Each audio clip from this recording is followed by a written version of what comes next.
reps than maybe you expected to get this spring, and was that a good thing? Yes, I have got a lot of reps. I think it is a good thing. It's kind of like getting my feet wet, so this spring's been for me.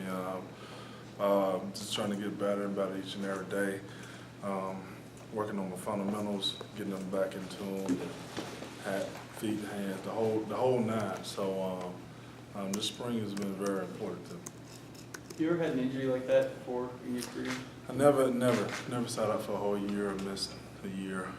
Probably a game or so, but never a whole year of missing football. What did you learn about yourself kind of being out? Well, for one, I know just growing up that life got a mean right hook. So for being out for a year, just had to piggyback on some things in my personal life that happened to me that I know I can overcome this. You know what I mean? Like, life is 2 times harder. So I know I can overcome it just with the teammates I got. The coaching staff that's here that helped me out. Chet Williams was great to me, talking with him. But it came down to me just making I felt like a mature decision, which was the right decision.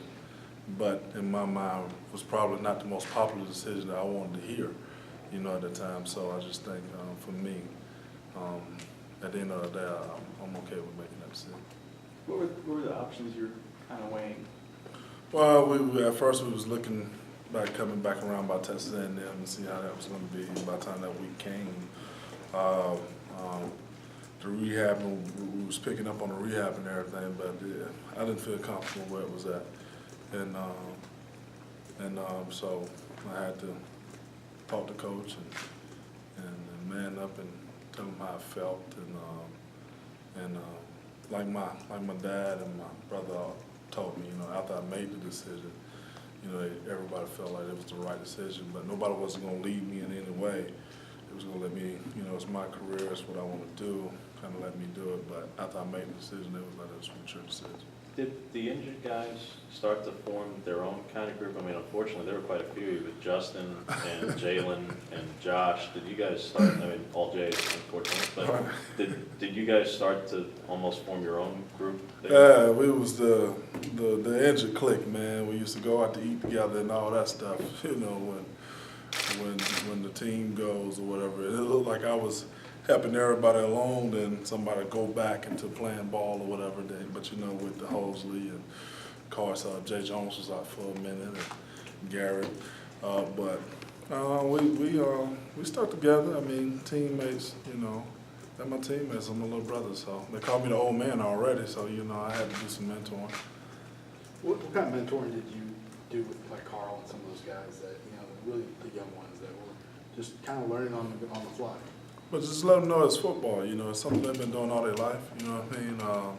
The game gonna slow down. I mean, they're gonna eventually get caught up with it and go with your instincts. You know what I mean? I feel like in our case, we have the best D-line coach in the country. So for us, we get a little leeway with the way we approach training, because at the end of the day, we just gotta focus in on what he's telling us, and that's gonna make us so much a better player. And I just think my main thing is to young guys is take advantage of having a Coach Gardner, and take all these tools that he's giving you, and just put on your little tools belts, for the future when you go on, and because it's a blessing to have the best guy, and not everybody fortunate enough to have the best guy, but if we could take for what we learned from Coach Gardner, there's no question, our careers, we could add some more years of our careers just by what we know and with the fundamentals and all that stuff. Jeff, do you feel like your old self yet, or are you still working to get back to it? Still working to get back, I feel like the spring, like I said, just kind of get my feet wet, getting everything back right, As far as like right now, I feel like it's kind of getting back into myself, and like my goal is just to be a physical guy, just to be the most physical guy out there on the field, and I just think the way it went, the way spring's been going for me, it's been working towards that. I had some bad days, had some good days, but I think that the way we're going, I think that overall as a team, we needed a spring like this. Is your knee like 100% yet, or is it? Yeah, we almost there. You know, I mean, we still have I still have to get treatments and, you know, the maintenance issues, but I mean, we good. Jeff, you said you kind of came to terms with the decision last year to kind of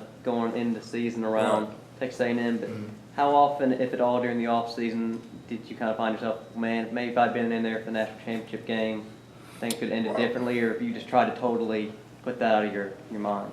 You try to put it out of your mind, but it was a remarkable season, and that we just had, and I think the way I viewed myself was actually coming back, and everybody had that joyride, and you know, crazy finishes and all that stuff was I was gonna have to be one of the guys who helped bring us back down to reality. The reality is that we got to keep working.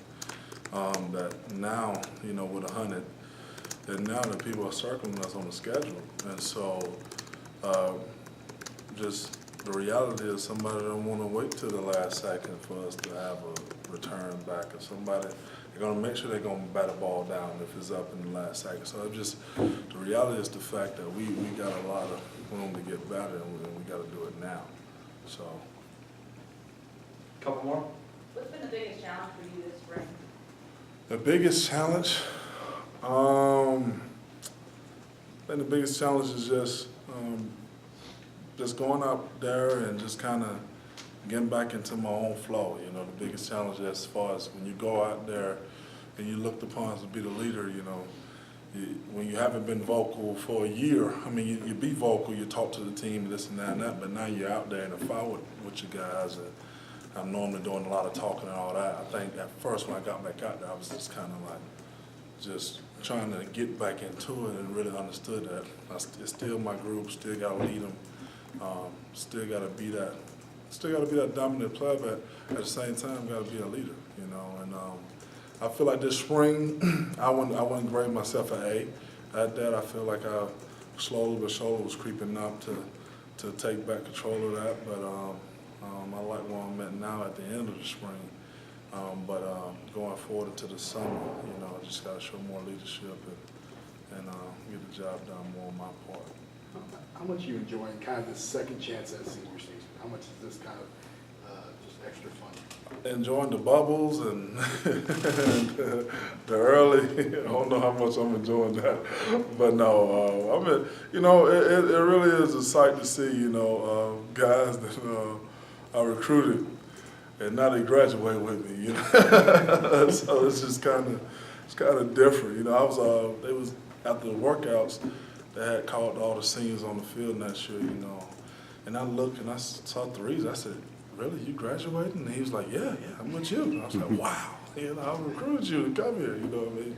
But it's exciting because it's a great group of guys, and I know we're gonna work hard. But like I said, with the spring, the way the spring went for us, I feel like we needed it. It wasn't all great, but at the same time, my granddad always said, "You gotta have your dose of humbling pie." And I'd rather for us to get our dose of humbling pie now in the spring than in the fall. So I think we got something to build from. Jeff, you've kind of heard Peyton Barber talking about some of the issues he's faced, and plus the opportunities he's kind of had on him. What kind of impression has he made on you as a defense? Peyton Barber is a great guy. He is a talented guy. I think he's one of them rare players, honestly. He's a tremendous blessing to the program, and I know that the future is bright. And I know when I say that, some people might look at me crazy, but they will see as well that he has a bright future. I tell him, I joke with him all the time. I say every time I see his dad and his mom, I say, well, they're smiling for a reason, because they also know his future is bright. So he's a great guy.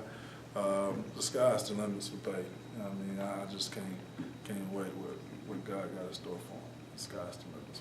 All right. Okay. Thanks. All right.